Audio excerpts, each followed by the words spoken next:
Banyak nama calon anggota legislatif terpilih kini masuk dalam bursa calon untuk maju di pilkada sejumlah daerah. Belakangan, muncul polemik perlu atau tidaknya seorang caleg terpilih untuk mengundurkan diri dan tidak dilantik jika yang bersangkutan dicalonkan partai politik di gelaran pilkada. Menurut Komisi 2 DPR, KPU sudah bersurat untuk mengajukan konsultasi pembahasan aturan soal ini. KPU beberapa waktu yang lalu sudah mengirimkan surat untuk mengajukan konsultasi mengenai dua rancangan peraturan KPU. Yang pertama adalah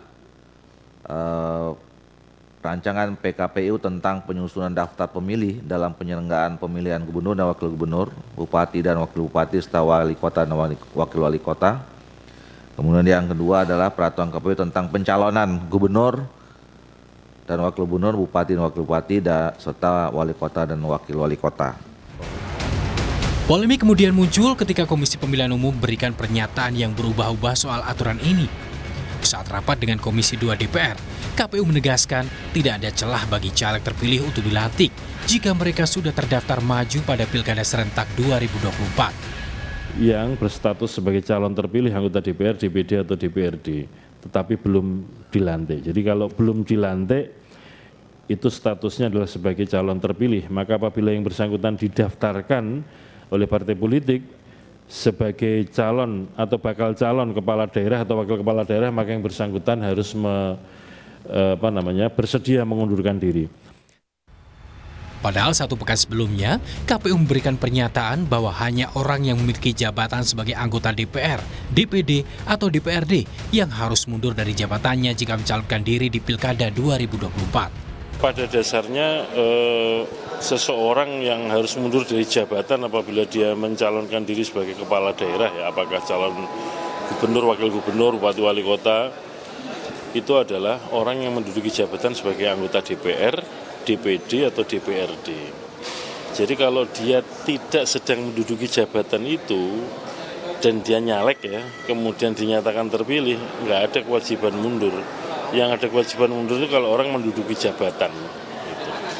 Misalkan ada orang sekarang ini menduduki jabatan anggota DPR atau DPRD dan nyalek lagi untuk pemilu 2024 terpilih dan dia dicalonkan oleh partai untuk nyalon kepala daerah, maka dia yang wajib mundur lah dari jabatan anggota DPR atau DPRD untuk masa jabatan sekarang hasil pemilu 2019.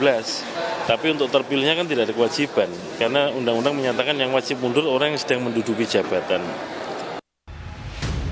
Namun kini pada akhirnya Komisi 2 DPR RI dengan KPU dan pemerintah menyepakati aturan baru untuk Pilkada 2024, yakni caleg terpilih di pemilu 2024 wajib mundur apabila maju di Pilkada 2024. Aturan ini disepakati agar meredam konflik.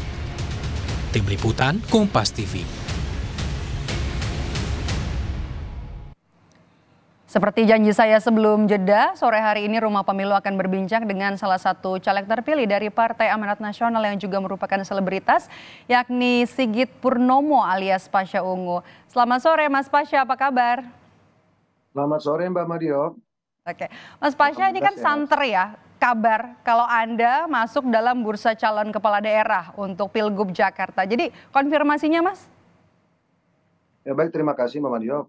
Yang pertama, sistem yang digulirkan di Partai Nasional bahwa seluruh calon kepala daerah tingkat kabupaten kota maupun provinsi itu muaranya adalah pada keputusan Ketua Umum kita Bapak Zulkifli Hasan. Meskipun nanti semuanya melalui sistem Dispilkada.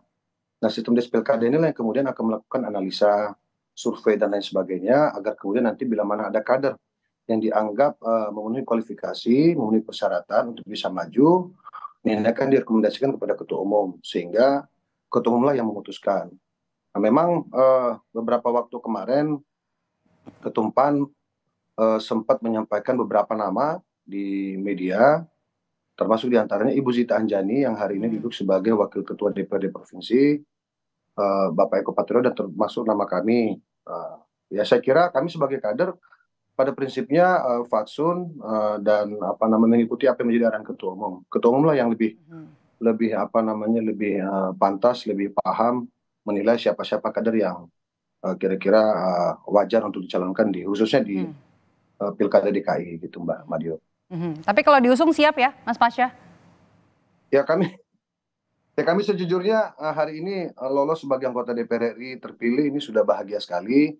Memang ini kan menjadi unik karena belum pernah terjadi di pemilu-pemilu sebelumnya, apa namanya pilkada serentak bersamaan dengan pileg ya, maksud kami di tahun yang sama. Secara prinsip statement daripada Ketua KPU ini cukup menjadi angin segar bagi semua partai. Karena memang yang paling sulit di partai itu menurut kami Mbak, untuk mencari calon kepala daerah. Tidak semua partai memiliki apa namanya kesiapan ya dari sisi kader ya untuk bisa maju sebagai calon kepala daerah. Kebetulan memang kami di Partai Amanat Nasional kami salah satu yang sudah pernah apa namanya bisa dikatakan punya pengalaman memimpin sebuah daerah di level kota gitu. Jadi saya kira mungkin itu menjadi salah satu alasan ketum, salah satu alasan partai untuk apa namanya ya paling tidak menyebutkan nama kami di kontestasi Pilkada DKI Jakarta gitu. Sebagai kader tentu kami siap bila mana dipercayakan, bila mana ditugaskan untuk maju sebagai apa namanya calon kepala daerah dimanapun itu Mbak. Siap ya, dengan pengalaman yang dimiliki ya. Oke, kalau gitu sudah menjalin komunikasi dengan parpol mana saja Mas Pasya untuk nanti bisa maju ke Pilkada Jakarta? Kalau untuk DKI ini kan memang punya apa ya Mbak, ini punya kualifikasi khusus ya. Jadi domain ini memang sebenarnya dimiliki oleh elit partai kami, khususnya ketua umum.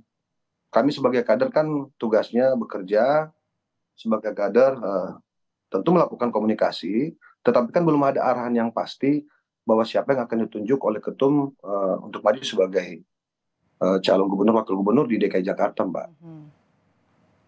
Oke, kalau gitu kan ini kan Jakarta punya PR untuk banyak sekali PR untuk diselesaikan nanti oleh kepala daerah yang terpilih. Anda sudah tahukah siapa-siapa saja calon kompetitor Anda nanti di Pilkada Jakarta? Menurut Anda siapa yang bakal jadi kompetitor kuat untuk nanti maju di Bursa Pilgub Jakarta? Politik ini kan sangat dinamis ya Mbak ya. Kadang-kadang kita berpikir ini ada salah satu tokoh, ini ada salah satu figur yang paling pantas, paling layak, paling cocok untuk menyelesaikan problem-problem sosial yang ada di DKI Jakarta. Tetapi partai tidak sesederhana itu untuk kemudian apa namanya menunjuk atau menentukan pilihan siapapun yang ditunjuk untuk maju sebagai calon kepala daerah. Kadang-kadang yang ada di permukaan justru tidak akan berlayar.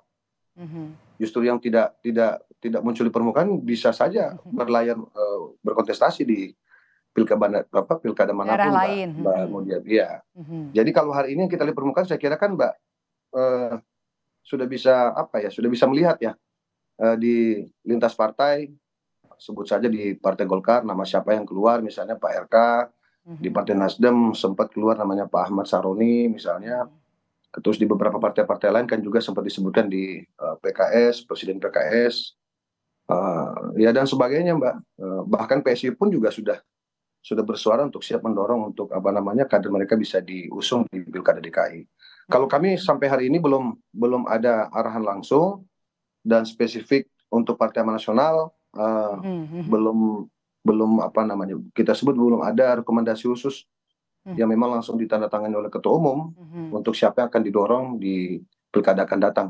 Sekarang Partai Nasional apa namanya sedang fokus di hal yang lain sehingga untuk pilkada DKI ini domainnya adalah domain ketua umum. Kami tinggal menunggu arahan daripada ketua umum Mbak Madio. Oke. Nah tadi kan Mas Pasya juga sudah menyinggung ya soal aturan caleg terpilih untuk ikut pilkada. Setelah jadi caleg terpilih dan kemudian maju digadang-gadang punya peluang nanti untuk maju di bursa pemilihan gubernur Jakarta. Anda pilih mana nih Mas Pasya? Kira-kira mau jadi caleg, mau jadi anggota legislatif, anggota DPR atau mau jadi kepala daerah? Ya tadi saya katakan kan matematika politik kan memang tidak seperti matematika yang kita ketahui Mbak. Wajar kalau kemudian para caleg terpilih khususnya yang berbasis di DKI Jakarta seperti kami di DKI 3 ini kan setidaknya sudah punya apa namanya basis suara eh, yang bisa dikatakan sebagai modal awal untuk maju sebagai calon kepala daerah. Begitu pula Pak Eko, begitu pula Bu Sita di level DPRD provinsi.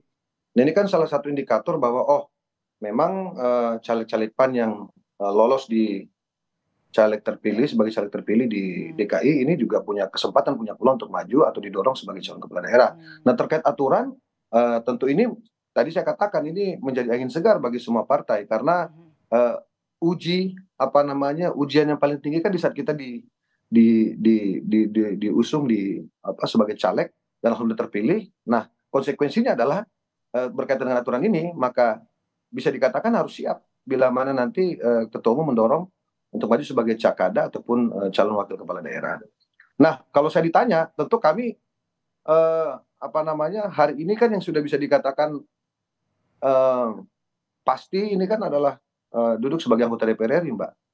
Meskipun aturan ini membuka peluang untuk kami untuk bisa hadir dalam kontestasi karena level tertinggi di politik ini kan bila mana kita bisa duduk sebagai pejabat di eksekutif gitu. Oke. Nah itu siap. Mas Pasha, nanti kalau misalnya memang resmi nih dicalonkan, didaftarkan di Pilkada Jakarta dan kemudian diminta bikin surat pernyataan untuk mundur sebagai caleg terpilih, gimana responnya? Selama itu adalah keputusan ketua umum, keputusan partai, kami sudah berhikmat di partai ini sudah bisa dikatakan hampir 15 tahun, Mbak. Jadi aturan main dan juga totalitas, loyalitas, integritas kami untuk partai juga sudah kami persembahkan kepada partai sehingga apapun yang menjadi penugasan partai ke depan, insya Allah kami siap gitu. Oke, aturan ini sudah dibahas belum Mas di internal partai kan karena banyak ya, bukan cuma nama Mas Pasha doang. Tadi kan ada nama Mbak Zita, untuk di Jabar juga ada nama Mbak Desi, begitu. Sudah dibahaskah soal aturan ini di internal Partai Amanat Nasional? Iya, secara informal ini sudah cukup sering dibahas dan secara formal ini kan memang pembahasannya tertutup karena level DKI ini kan bisa kita katakan wilayah yang spesial sehingga perlu pencermatan khusus, perlu peninjauan khusus, perlu penindakan khusus, termasuk hitung-hitungan dan lain sebagainya, berapa kebutuhan bila mana harus menurunkan kader di kontestasi ini menjadi penting untuk dibahas secara khusus, Mbak Madiop. Tapi saya yakin insya Allah pada waktunya nanti PAN akan memutuskan siapa yang akan didorong dan sepertinya keputusan ketua umum adalah tetap mendorong kader untuk maju di Pilkada DKI. Oke. Terakhir, Mas Pasha, kalau ternyata nanti ya diusung maju di Pilkada, tapi kalah, tapi status Anda sudah bukan merupakan caleg terpilih lagi nih, apa yang akan Anda lakukan, Mas Pasha? Ya kami ini kan berpartai kan, kami ini berpartai bukan hanya sekedar cari menang, jadi atau tidak, ya ditunjuk atau tidak. Ini kan merupakan kewajiban kami lah sebagai pemuda, sebagai anak bangsa untuk menitipkan cita-cita bangsa dan negara ini ke depan melalui jalur partai, Mbak, melalui jalur konstitusi. Nah, saya kira kami sudah punya pengalaman dan hari ini kami kembali membuktikan di saat kami diturunkan dalam kontestasi Pileg, kami mampu meraih hati masyarakat sehingga kami bisa menjadi salah satu dari sekian caleg yang terpilih di DKI Jakarta yang memang dikatakan dapil tersulit yang ada di Republik ini gitu. Nah, setidaknya itu yang sudah kami lakukan. Persoalan keputusan ke depan, apakah kami ditunjuk maju, apakah Pak Eko, apakah Bu Zita, kami tidak bisa memastikan hari ini, Mbak Madiop. Semua masih berjalan, semuanya masih fokus dalam pembahasan. Insya Allah nanti waktunya biarlah nanti ketua umum yang akan memutuskan. Tetapi kami akan siap berjuang untuk memenangkan Pilkada DKI Jakarta. Berkoalisi dengan siapapun, dengan calon siapapun, insya Allah kami siap untuk memenangkan Pilkada DKI Jakarta. Saya tambah satu pertanyaan lagi nih Mas Pasha karena menarik. Banyak yang bilang kan kalau bursa dari pemilihan gubernur Jakarta atau menjadi Jakarta 1 ini kan juga bisa jadi batu loncatan. Kalau dari Anda sendiri, Anda pengen nggak dengan punya background pernah menjadi wakil wali kota Palu, pengen nggak sebenarnya seorang Pasha Ungu untuk memimpin Jakarta nanti? Jakarta ini kan apa ya, Mbak? Heterogen ya. Ini wajah Indonesia di luar gitu ya. Siapa sih yang tidak pengen jadi pemimpin di Jakarta, Mbak? Tapi kan kita juga sebagai politisi muda ya yang hari ini tentu masih dalam proses bekerja, dibina, dibimbing. Kami terus belajar untuk mengikuti proses-proses ini dengan baik, dengan cermat, sehingga apapun tujuan kita ke depan, termasuk untuk memimpin DKI Jakarta dalam hal ini kader partai, ya siapa yang tidak ingin untuk menjadi pemimpin di DKI Jakarta, Mbak? Karena banyak sekali hal yang bisa kita lakukan di Jakarta bila mana kita diberikan kesempatan.